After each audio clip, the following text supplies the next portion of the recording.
Ashama daawwattoota keenya kabajamoo jaalatamoo qophiin keenya akkuma itti fufetti kan jirudha. Ammas qophiin keenya paartiitti aanurratti iddoo irratti dhaabbanneerra kan qabanne dhufne jechuudha. Kanaaf subscribe, like, share godhuudhaan chaanalii keenya kana ol guddisaa akkasuma nuus jajjabeessaa isin jechuu barbaanna. Kanaafuu gama qophii keenyaatti gabaabumatti haa dabarru.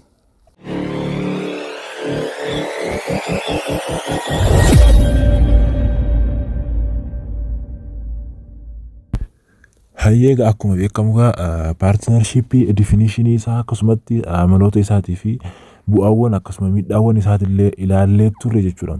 Amma immoo partnershipii kana akkamitti akka namoonni yeroo walitti simsiifatan maallaqa isaanii kaasha isaanii yeroo kaapitaala isaanii walitti fidan akkamitti akka uummachuu danda'an waliigaltee isaaniitti waliin fakkeenya wajjin kan ilaallu ta'a jechuudha. Partnership yeroo jennu jalqabumarraa hiriyyummaa jechuudha.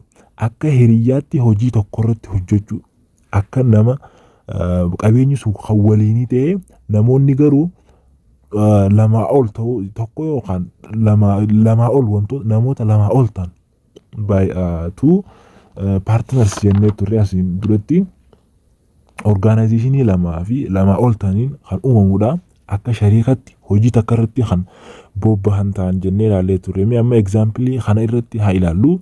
On April 1 of the current year, Fasil and Salamawit agree to combine their existing business and form a partnership. Fasil fi Salamawit isaan jedhaman baatii April 1 irratti jechuudha. Waliif galan agreed to combine walitti fiduudhaaf jechuudha qabeenya kana to existing business qabeenya yookaan business tokko irratti argamsiisuudhaaf jechuudha maallaqa isaan walitti qabatan kana jechuudha irratti waliif galan jechuudha and form a partnership akkasuma adeemsa ittiin walii galuu deeman adeemsa hojii kana keessaa hunda partnership kana keessatti akkaataa itti walii galan kaawwachuudhaaf waliif galanii jira. The partners are to contribute the asset of their previous businesses.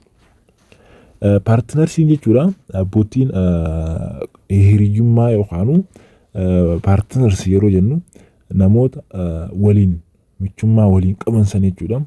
Isaan san jechuudha qabeenya isaanii duraanii gumaachuu barbaadu jechuudha.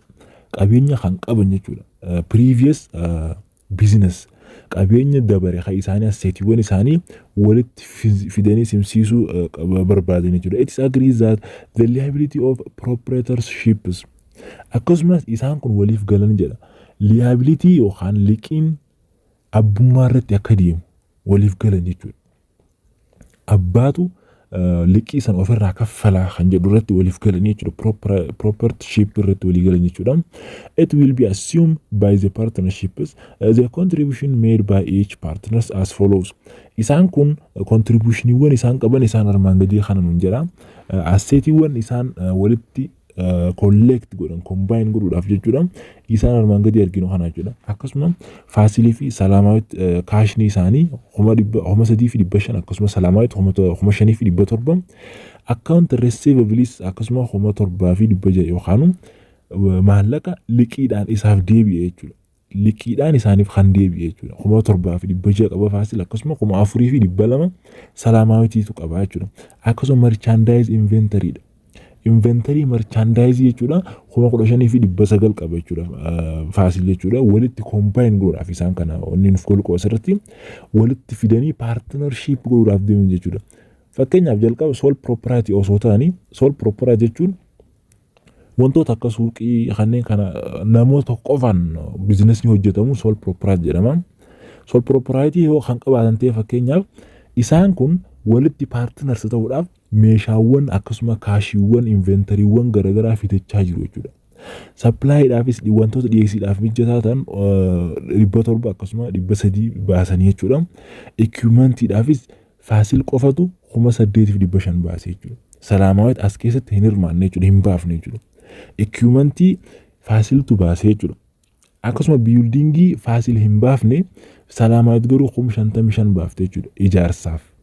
Ijaarsa bakka partnershipitiif wanti isin baafte 55 jechuudha. Faasil garuu hin baafne and also lands akkasuma laandiifis Faasil hin baafnedha jechuudha. Salaamaawit 16,000 laandiidhaaf baaftee jirti jechuudha. Kun fakkeenya jechuudha. Lafti 16,000 hin argamu garuu fakkeenyaan jechuudha.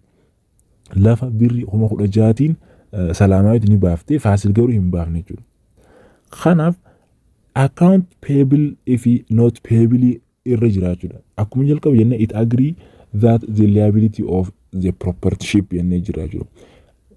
Liqii yookaan idaan tokko yookaan dhufu ta'e abbummaadhaan kaffalamaa jennee jira. Proprietorship jechuun abbummaadhaan jechuudha. Kanaaf account payabiliin Faasil 3,100tu irra jira jechuudha. Kaffaltii inni kaffalu qabu kan waliif galan jechuudha. Account payable jechuun wanta promise osoo hin ta'in waliigalteedhaan akkanumatti afaanii waliigaluudhaan oraaliidhaan kan fudhate jechuudha Faasiliin. Akkasuma not payable tu jira jechuudha by promise or by writings bifa waraqaatiin kan liqeeffattee jira jechuudha Salaamaawitiin 19,600 isaan kana walitti fidanii ittiin hojjechuudhaaf combine godhanii jechuudha. Kanaaf isaan kan akkamitti joornaal kan goontaa jechuudha. Isaan kun hundi wantoota kennamanidha jechuudha. Bakka tokkotti equipmentii yoo Faasil kan baasu ta'e Salaamaawit hin baafne. Bakka tokkotti garuu laandiidhaaf yeroo Salaamaawit baaftu Faasil hin baafne jechuudha. Isaan kana akkamitti akkaataa isaan partnershipii kanarratti parsantaadhaan haa ta'u kamturra baasee jechuudha laaluudhaafis asii gaditti joornaal goonee ilaalu qabna jechuudha. On April 1 akkamitti akka galmeessinuuf qabna jechuudha. Faasil irraa kan eegalu yoo ta'u the partnerships are account of the partnerships are firstly the cashes. Cash 3,500 from debt side dha jechuudha. Maallaqni kun harka isaa jira jechuudha. 3,500 ka isaati. Wanti debt yookaan debit side jalatti barreeffamu hundi isaa wanta qabeenyummaadhaan keenya ta'edha jechuudha. Wantoota nu harka jiranidha jechuudha. Kanaaf kaashiin 3,500 kan Faasil ta'uudha. Asii olitti akkuma laalletti jechuudha gabatee sanarratti. Account receivables akkasuma merchandise inventory akkasuma supply fees ni qaba. Akkasuma equipmentiidhaafis kan qabuudha jechuudha Faasiliin jechuudha. Isaan kun hundi walitti dabalamu jechuudha. Walitti ida'amanii jechuudha. Isaan kana hunda erga walitti idaane account payabiliin idaa waan ta'eef negative jala galaa jechuudha. Inni kun from credit side jalatti barreessina jechuudha. Account payable 3,100 irra ture jechuudha. Cash isaan hunda didda kana keessaa 3,100 irra jira. Maallaqa asii qabu kana keessaa jechuudha.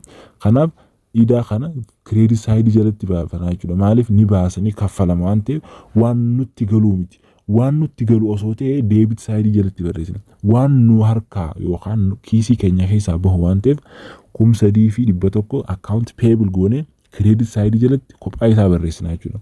Maaliif asii gaditti hin jiru osoo wantoonni akka expense jiraatanii wantoonni akka baasii yookaan jiraatan taate jalatti barreessina. Garuu inni asirratti qabeenyummaadhaaf wanti inni idaama shanan kana keessaa account payable irraa hir'isa. Faasiliin capital isaa meeqa jechuudha 33,100 record godha jechuudha. Investmentii inni Faasiliin investmentiin inni baase jechuudha yeroo record goonuuf investmentii capital yookaan partnerii saniif baasuudhaaf deemu wanti inni invest godhe 33,100 jennaa jechuudha. Partnershipidhaan jechuudha Salaamaawitii waliin jechuudha. Kophaa isaatti 33,100 baase jechuudha. Akkasuma Salaamaawitiittis yoo kan dabaru ta'u Salaamaawitis asumarratti akka laalletti kaashiinisii 5,700 account receivables akkasumatti merchandise inventories akkasumatti 11,000 baafte supply irrattis baafte jechuudha. Building irratti garuu Faasil hin baafne jechuudha. Kanaaf irratti hin barreessu. Kan Salaamaawit qofa barreessan akkasuma land irrattis 16,000 Salaamaawit qofatu baase jechuudha. Faasil as keessatti hin hirmaanne jechuudha lafa irratti waliin baasuu keessatti jechuudha. Isaan kana hunda qabeenyummaadhaaf qabdii jechuudha Salaamaawit. Qabeenyummaadhaaf isaan kana hunda of keessaa qabdi jechuudha. Akkuma Faasil qabu sanitti jechuudha. Erga kana ta'e garuu isiinis idaatu irra jira jechuudha. Qabeenyummaadhaaf haa qabaattu malee not payabilitu irra jira jechuudha. Akkuma as olitti gabatee irratti ilaalle jechuudha. Salaamaawitiin kanaaf not payable ofirraa baasuudhaaf record akkamitti godhu qabdiidha. Maallaqa net qulqulluu isii ilaaluudhaaf jechuudha. Maallaqa isii qulqulluu ilaaluudhaaf kan ittiin partners godhuu deemnu laaluu qabna jechuudha. Maaliif liability waan keessa jiruuf irraa hir'isuu qabna jechuudha. Not payable dhaan qabdi isiin kan promissory ta'e qabdi jechuudha keessattuu. Kanaafuu Salaamaawit Kaapitaaliin meeqa ta'a jechuudha yoo 19,600 irraa hir'isnu jechuudha. Ida'ama isaan hundaatirraa jechuudha. 72,600 harkannaa jechuudha. To record Salaamaawit Capitals are 72,600 jennee galmeessina jechuudha. Yeroo kana partnersiin isaanii maallaqa kaapitaala net kaapitaal ta'etu baha jechuudha. Maallaqa qulqulluu wanti tokko keessatti hin argamin jechuudha. Kan isaanii qofa ta'uu isaa it is own capitals ta'uu isaati jechuudha. Kan dhuunfaa isaaniiti jechuudha asirratti 33,100 fakkeenyaaf isaan kun kaampaanii stooraa tokko yoo kan baafachuu barbaadan ta'e jechuudha. Stooriidhaaf wantoota kaashiilee hunda akkanatti baafatanii wantoota hunda erga baasanii walitti yeroo dabalatan 33,100 fi 72,600 jechuudha. Isaan kun walitti dabalamanii partnership isaanii fi partnerii isaanii irratti hojjechuu danda'an jechuudha. Biizinesii isaan qopheeffatan sanatti yeroo riikardi goonu haala kanaan riikardi goonaa jechuudha. Jalqaba wantoonni asseetii jala jiran hundi isaanii irratti ida'amu jechuudha. Garuu wantoonni hir'ifaman wantoota liability jalatti ramadamanidha jechuudha. Wantoonni liability jalatti ramadaman jechuudha. Hedduutu jira jechuudha. Wantoonni liability jalatti ni ramadaman jennee barreessuus qabnu jechuudha. Isaan sanirrattis ofirraa barreessuu fi qabna jechuudha gama kophaatti jechuudha. Kanaaf har'aaf qophiin keenya asirratti kan dhaabbatu ta'a jechuudha. Kanarratti gaafii yoo qabaattan gaafii nuuf dhiyeessaa isin jenna. Gaafiiwwan garaagaraa isiniif dhiyeessinaa nutis achirra jalatti kan hojjettan ta'a jechuudha. Kana booda ammas chaaptarii yookaan poointii irratti dhaabbannees waluma jalaan itti fufna waan ta'eef asirratti qophiin keenya kan dhumu ta'a. Nageetti isin jechuu barbaanna.